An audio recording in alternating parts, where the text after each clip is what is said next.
이번 주에는 제가 소크라테스, 플라톤, 그리고 아리스토텔레스에 대해서 공부했어요. 이렇게 막 거창하게 설명드릴 건 아니고 핵심만 요점을 정리해서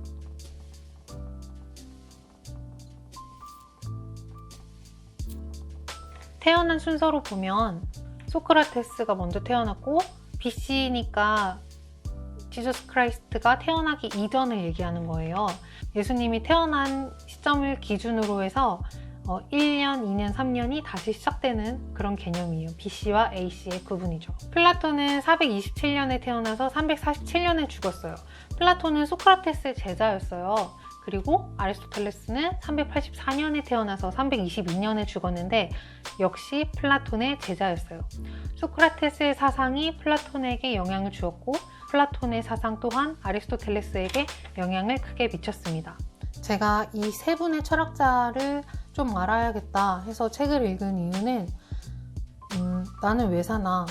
나의 생각은 어디서부터 왔고 어디까지 내가 생각할 수 있는가? 이런 질문들 한 번쯤은 해보시지 않으세요? 아주 쓸데없는 생각이라고도 여겨지는데 이런 생각을 이미 하고 있었던 사람들이 인류의 발생부터 있었고 특히 문자 기록이 이루어진 시대부터 정리된 걸 본다면 그런 생각을 아마 덜 할 수 있지 않을까?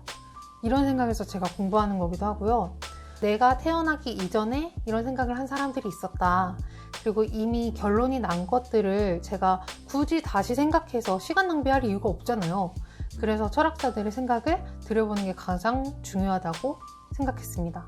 사실 우리나라 교과 과정 속에서 철학자들의 사상을 제대로 이해하는 건 힘들어요. 저도 이번에 이 책을 읽게 되면서 이렇게 재밌는 것이었나? 어떤 사람들의 사고를 이렇게 글자로 정리해 놓은 옛날부터 고대시대 때부터의 사람들의 생각이 있는 것이 참 새로운 경험이구나라는 걸 다시 한번 느꼈는데요. 제가 학교 다닐 때는 막 이 칠판에 판서하시면서 선생님들이 예를 들어서 저번에 말했던 만물은 수이다, 만물은 물이다 이런 것들을 누가 말했는지를 달달 외우는 그런 교육을 받았거든요. 물론 그런 교육을 한 선생님들의 잘못이 아니지만 그렇게까지밖에 외울 수 없고 선택지 속에서 어떤 사람의 사상과 철학을 결정 내려야만 했던 제 과거의 모습이 되게 안타깝게 느껴지기도 했어요. 이번 공부를 하면서. 소크라테스는 아테네 중간 계급의 시민이었는데요. 철학을 가르쳤지만 소피스트는 아니었어요. 그리고 사형 선고를 받아서 사망한 사람입니다.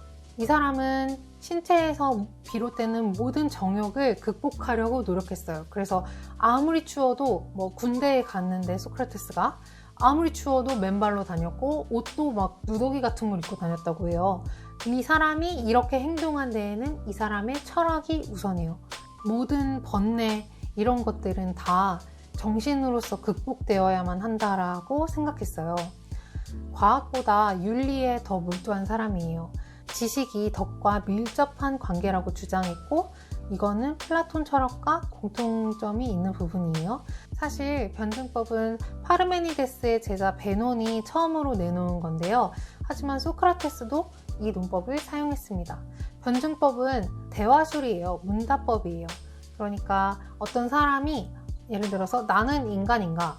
그럼 너는 왜 인간이 아니라고 생각해? 라고 이런 식으로 문답을 하면서 논리를 갖추어 나가면서 토론하는 형식을 변증법이라고 일컬어요. 소크라테스의 논리에는 정명제, 반명제, 합명제 이렇게 세 가지가 있는데 정, 그리고 반이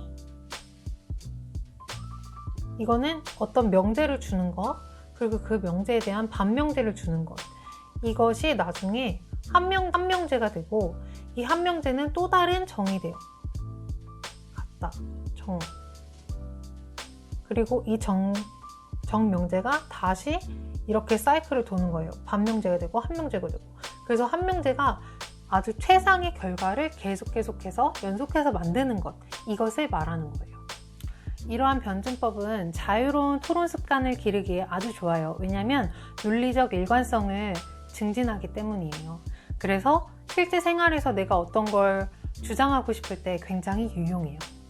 플라톤은 민주제로 인해서 자신의 스승이었던 소크라테스의 죽음을 목격했고, 그리고 귀족 가문에서 성장했어요. 그래서 귀족들이 정치에 참여하는 걸 보면서 민주주의를 좀 경멸하게 됐고, 전체주의를 좀 옹호하는 그런 이야기들을 많이 했습니다.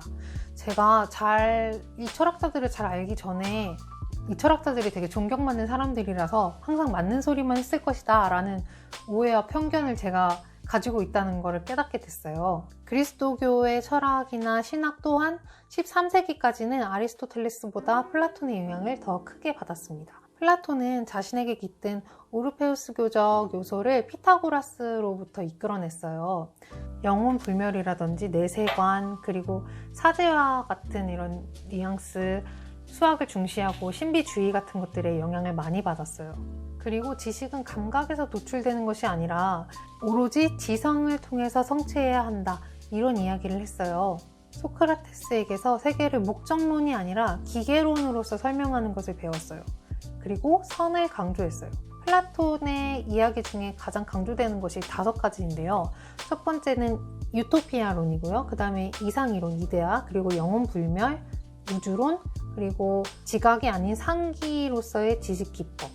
유토피아가 나온 이유는 플라톤이 최선의 국가라는 건 어떤 천상의 원형을 가장 잘 모사한 국가다, 이런 얘기를 했어요. 그리고 영원한 선이 존재하는, 그리고 영원한 선을 최대로 이해한 사람이 통치자가 되어야 한다고 이야기했어요. 그래서 이런 걸 바탕으로 유능한 정치가는 지성이나 도덕이나 이런 훈련을 하고 선을 알아야 된다. 그래서 수학을 잘해야 된다. 그리고 천문학을 잘해야 된다. 이런 것들을 강조했고, 이상 이론에서 지도자의 조건들을 이야기해요. 플라톤이 이런 식으로 지도자의 어떤 역할을, 교육 방향을 정해준 건 피타고라스의 영향이 굉장히 컸어요. 플라톤은 피타고라스처럼 수를 되게 중시했거든요. 특히 이 이상 이론의 일부는 논리 부분으로 되어 있는데요. 플라톤은 여기에서 언어를 이야기해요. 언어는 어떤 고양이 같은 일반 명사가 없다면 제대로 기능하지 못할 것이다. 그래서 일반 명사는 무의미하지 않다라는 얘기를 해요. 근데 이런 고양이가 있죠. 고양이가 실제하는 고양이에요. 우리 눈에 보이니까. 그런데 플라톤은 이 고양이는 우리가 뭐 얼룩 고양이가 있을 수도 있고,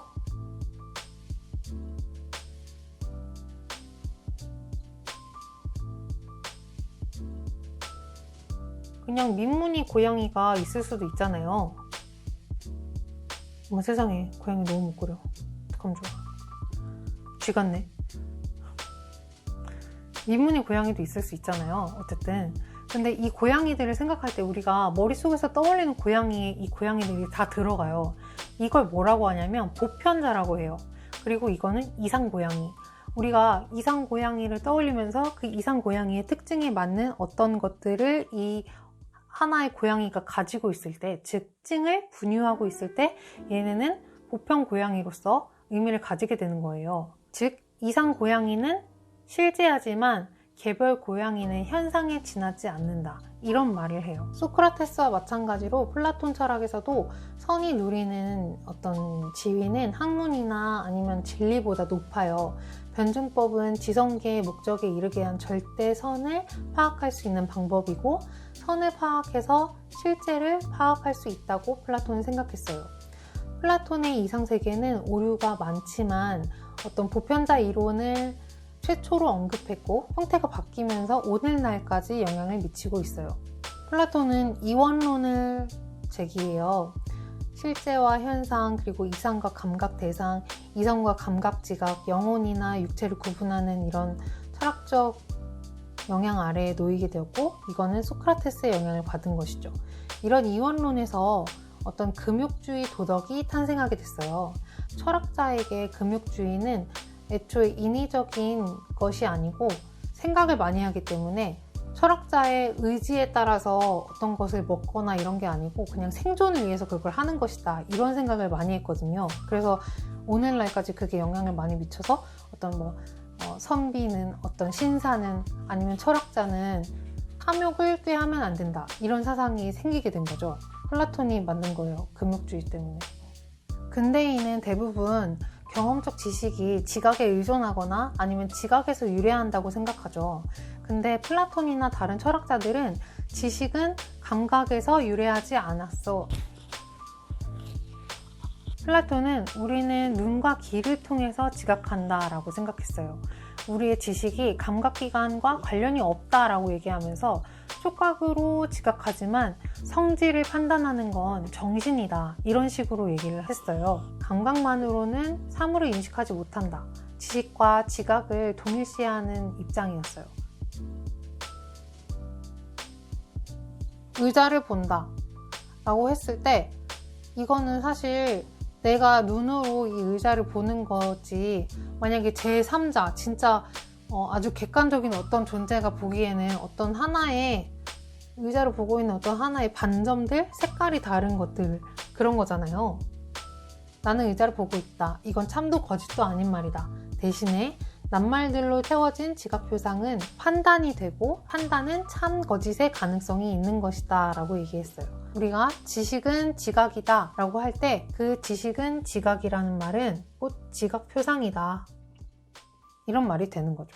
저는 아리스토텔레스가 되게 위대한 사람인 줄 알았어요. 그런데 이 책의 저자 러셀은 아리스토텔레스가 되게 제가 이해한 그 느낌상으로는 편협한 사고를 했던 사람처럼 묘사하고 있었어요. 아리스토텔레스 역시 플라톤의 제자였는데 스승의 이상 이론을 비판하면서 보편자 이론을 대안으로 제시했어요.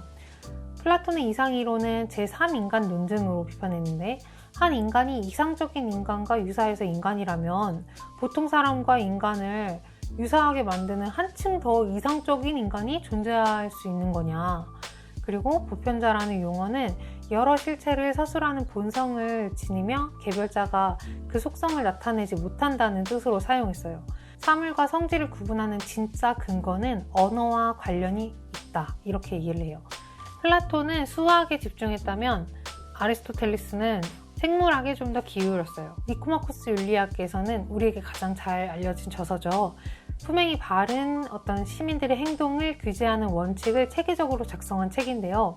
아리스토텔레스는 플라톤이 이성과 비이성으로 영혼을 나눈 것을 옳다고 보고 비이성적 부분들을 생장이나 욕구로 나눴어요. 덕은 지적인 덕 그리고 도덕적인 덕으로 나눴어요. 시민의 덕을 길러서 아주 선량한 시민을 만드는 것은 입법자의 덕목이다 이렇게 봤고요. 중용학설은 어느 덕이나 양극단을 가지고 있다. 용기라는 건 비겁이나 만용의 가운데 이런 식으로 나눈 걸 말했고요. 아리스토텔레스는 군주제를 최상의 정치 형태로 생각했어요. 그리고 귀족 정치를 그 다음으로 간주했어요. 전체적으로 아리스토텔레스는 덕이란 행복을 위한 수단으로 보았고 윤리학의 으뜸 과제는 선이 무엇인지 밝혀내는 일이고 덕은 선을 산출하는 행위로 정의해야 한다고 여겼습니다. 논리학에서는 그 유명한 연역법 그리고 귀납법 3단 논법이 나옵니다. 그럼 다음 주 화요일에 또 만나요.